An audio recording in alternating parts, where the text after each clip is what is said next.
Yo, what's going on, guys? Mush back at it with another video. Want to give you guys a note on something kind of insane that is happening, and that is Team Fortress 2 getting absolutely eviscerated on Steam. I'd actually read a headline saying something to the effect of Team Fortress 2 is the first Valve game that reached overwhelmingly negative on Steam, and when I read the headline, I just saw the word overwhelming, and I thought, oh, it's the first game that reached overwhelming positive? That's a little weird. Aren't there games like Portal 2 out there? And so many classic Valve titles that I would assume have overwhelmingly negative or overwhelmingly positive reception.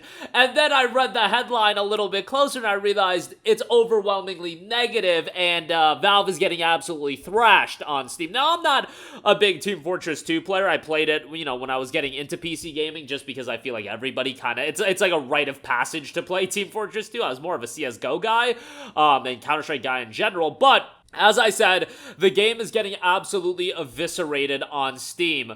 Some of the top reviews include, "It's time Valve does something about the bots. The game has been overrun with people willing to dox, DDoS, and swat anyone who takes action against the problem.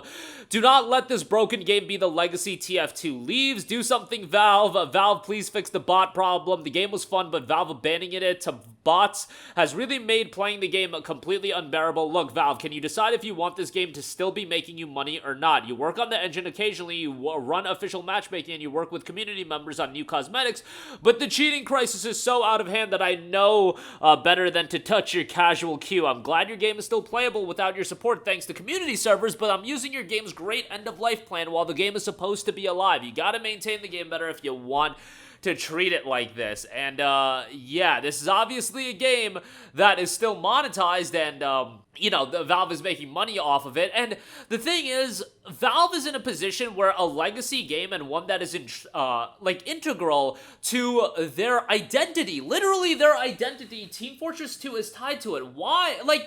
The money it would take to make sure Team Fortress 2 is working properly and not infested with bots is a drop in the bucket in totality to what Valve makes. At least I would assume that that would be the case. Why not just go the extra mile? I get it that they're focusing on other things and they have things on their plate, but even then, there's gotta be ways to make sure a game like Team Fortress 2, an iconic game, a game that has so much history and lineage attached to it, and really is one of the core games that made Steam what it is. I can, not care about this game whatsoever, but at the end of the day, this game is incredibly important to the history and lineage of Steam, Valve, as a whole. I know some of you guys might be thinking that this is hyperbole, but there's a reason why the game has north of 1 million Steam reviews. Yes, over 1 million Steam reviews. That's because this game is beloved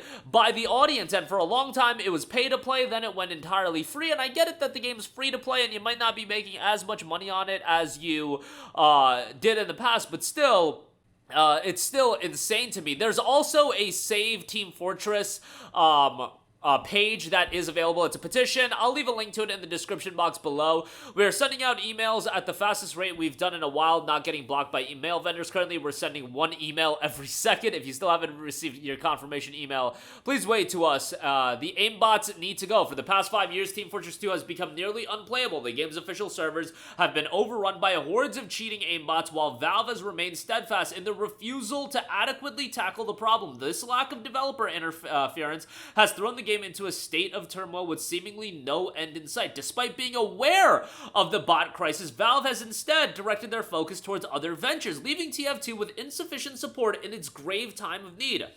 From the outside, Valve appears to be more concerned with generating millions in revenue every month via in-game microtransactions rather than maintaining a product that should work as expected. There's no putting it lightly. Team Fortress 2 is in an unacceptable state, and Valve's apathy in dealing with the issue is nothing short of appalling.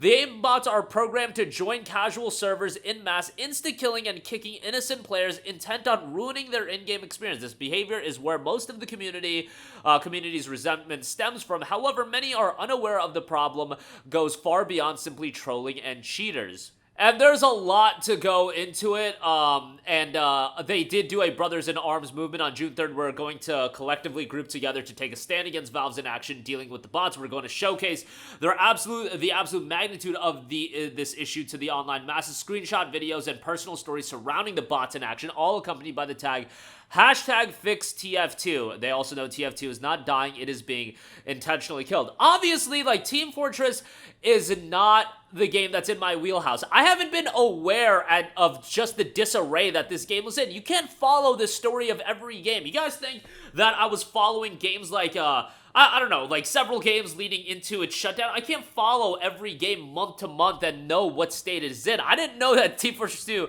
was in this bad of shape and this much disarray, but, them's the breaks. And Team Fortress 2, again, all-time notable game in terms of the history and lineage that Valve has in PC gaming. It was on consoles as well, but for the history of PC gaming, it is, a core game to Valve's history. And they also note on the Save TF page, Team Fortress 2 is a game that has stood the test of time for almost 17 years. It's still beloved by millions as one of the greatest video games of all time. This makes it all the more shameful that Valve has refused to take substantive measures to eliminate this botting crisis. It is wholly unacceptable to let such a beloved IP get ravaged by nefarious actors intent on destroying the game adored by many. TF2 doesn't need new content updates. It doesn't need new microtransactions. It doesn't need new weapon additions. What TF2 needs is a solution to the bot crisis. So that is kind of insane. Like, the revelation to me of Team Fortress 2 being in this state is wild. Again, I'm not following every game month to month. I barely follow, like, Call of Duty releases month to month. I know about them when they come out, but usually I move on with my life very quickly. Gaming is very much in my line of how I consume gaming content. It's very much, you know, one game to the next, and there's so many games coming out, and it's difficult to, be aware of everything coming out and everything going on in gaming. But this is definitely a story that deserves more traction, and the fact that everybody got together and it's at 16% positive, I think, is an alarming statement about the condition of Team Fortress 2. Hopefully this does get Valve's attention, because I'm sure Team Fortress 2 doesn't generate the revenue, and maybe fixing the game, they don't deem it to be worthwhile enough, and maybe it's more of a difficult undertaking than I'm making it out to be. It is above my pay grade to understand how to eliminate all of the issues, but what I do know is Valve's got FU money. Valve's got all kinds of money, and they could invest some time to get Team Fortress 2 back to a working state, given the lineage and the history a game like this has to their portfolio. But that'll do it for me. Let me know all of your thoughts in the comment section down below. Kind of a wild story, all things considered, but your thoughts down below. As always, guys, thanks for watching, and I will catch you guys in the next one. Peace out. Hey, what's going on, guys? Mush here again. Hope you enjoyed the video. As you guys might know, YouTube's notification system is sometimes a little bit wonky, even if you're subscribed to the channel. Maybe you're not abundantly aware that I uploaded a video. To remedy that situation, make sure you hit the bell notification button. This way, whenever I upload a new video, and I try to upload as consistently as possible, you will be notified directly of the upload, and you can watch it as soon as it goes live. I would really appreciate if you guys hit that button so you can stay up to date with all of the content I'm posting. But as always, guys, thanks for watching, and I'll catch you guys in the next one. Peace out.